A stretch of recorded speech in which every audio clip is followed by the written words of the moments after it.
aí do futebol, né? Tô vendo aí muita gente aí que tava sumido, mas quando se trata de futebol, aparece.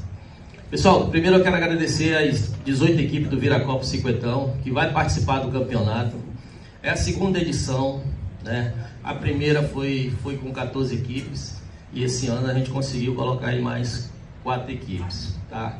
Tem alguns aí que estão querendo desistir, mas a gente está batendo aí na tecla que eles continuem, que vai ser bom para eles, né? Apesar que tem alguns que têm muita dificuldade, né? Eu estou vendo aqui o Silvio do Alto Alegre ainda não chegou, não trouxe representante.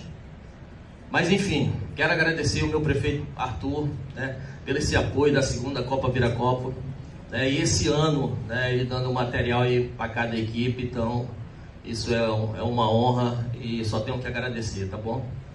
Obrigado a todos.